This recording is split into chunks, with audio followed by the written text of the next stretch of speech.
Hi everyone, it's Nicole again. It is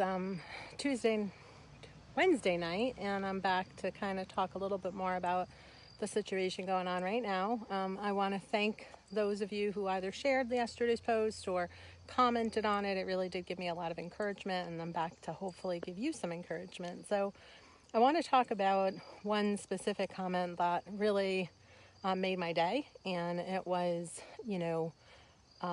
from a friend from a long time ago, and she was talking about how one of the situations was that, she has decided to homeschool and she is using some curriculum and things like that, but she really said, she noticed that she was following their lead and that like they had discovered these sand dollars, and, that prompted them to do a bunch of like YouTube videos and learn about sea life. And really that's the curiosity of the children driving the learning. So, I'm not saying you shouldn't have curriculum and things like that, but I just want to commend her for realizing that her kids' interest is really where they'll learn the most, if that's the driving force behind what they're learning.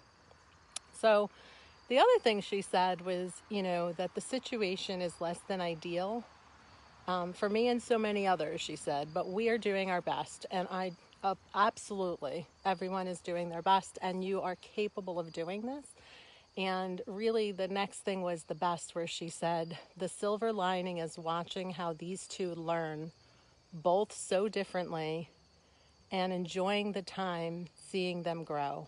And when you think about that and the aspect of, as a parent, becoming completely attuned to how your children are learning and noticing that they are so very different, and that, you have that capacity to differentiate how one learns versus the other, and to go at their pace and to let their curiosity drive that.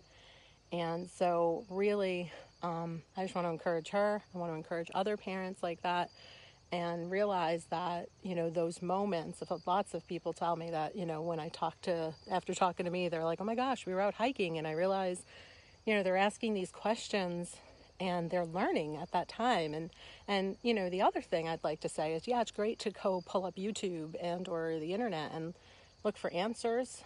But the fact that they're questioning is really also something you should encourage. Like, how do you get them to question more? How do you get them to imagine where did this sand dollar come from? And, did they know it was from the sea, or did you have to tell them that? And if you had to tell them that, maybe you think, oh, maybe I should let them guess a little bit more and see, what they think and where their imagination is taking them when they encounter these new things. Because, when I said yesterday that I'm convinced that schools are killing creativity, it's not just because Sir Ken Robinson said that. There's a lot of research that said that too. And one of those things of research was that there was research done on 5-year-olds.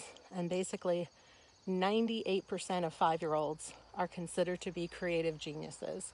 And it just progressively, 5 years later, they did it again. And I don't know the exact numbers of how it went 5 years, but they did I think about a 20-year longitudinal study or something. And basically, by adulthood, only 2% of adults score at the creative genius level that 5-year-olds are.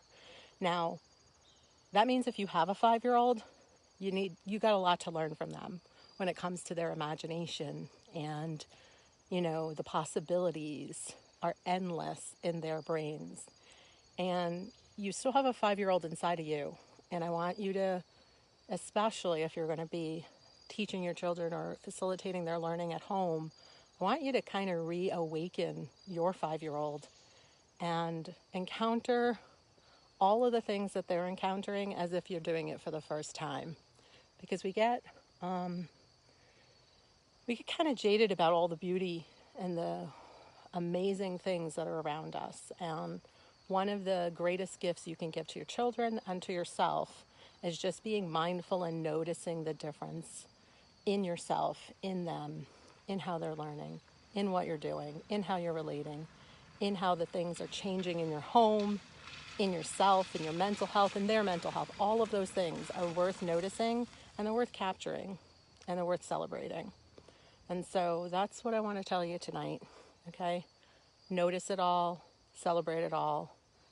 You're doing a great job. And until next time, it's Nicole.